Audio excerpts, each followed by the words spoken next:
विश्व हिंदू परिषद की ओर से बयान आया कि मथुरा काशी पर अगर मुस्लिम पक्ष मान गया तो फिर बाकी जगहों से हम दावा छोड़ देंगे। क्या आपको भी लगता है कि ये स्थिति बन सकती है अगर मुस्लिम समाज तैयार होता है तो? देखिए, ये स्थिति बन जाए तो बहुत शुभ होगा राष्ट्र के लिए, और इससे मैं समझता हूं कि काफ़ी हद तक समस्याओं का समाधान हो जाएगा। आपने कहा कि ये जो तनातनी है हिंदू मुस्लिम वाली, वो देश के लिए ठीक नहीं है। आगे आने वाले वक्त में इसके खतरनाक स्थिति बन सकती है देश के भीतर।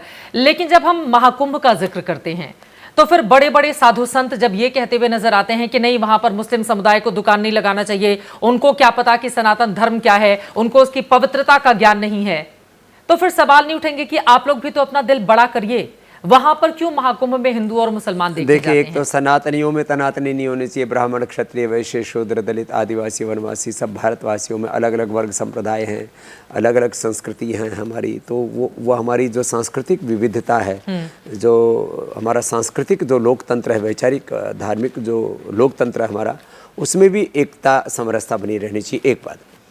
दूसरी बात आती है आपस में सद्भावना की। तो अब देखो, मक्का मदीना में तो जाकर के कोई, ये सच है कि हिंदू कोई दुकान लगाना तो बहुत दूर की बात रही, मैंने सुना है वहाँ तो कोई दर्शन भी नहीं पा सकता।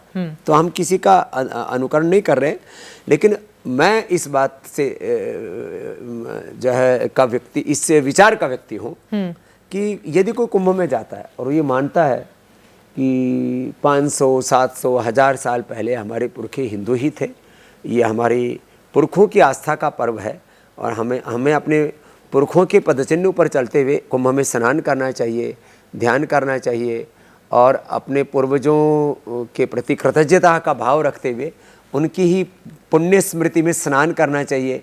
तो इसमें कोई आपत्ति नहीं होनी चाहिए। यदि कोई श्रद्धापूर्वक जाएगा तो कोई आपत्ति नहीं होगी। अच्छा, ठीक है। लेकिन बाबा बागेश्वर की ओर से कहा गया कि नहीं लगानी, आप तो मतलब वो बहुत आते हैं आपसे मुलाकात, उन्होंने कहा कि नहीं, उन मुसलमानों को तो कोई ज्ञान है नहीं, तो हम तो नहीं लगाने देंगे।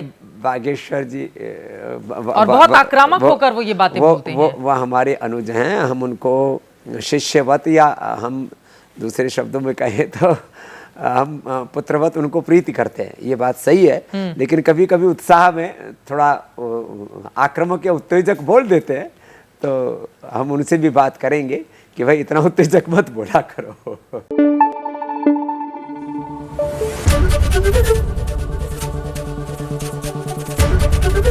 एबीपी न्यूज आपको रखे आगे।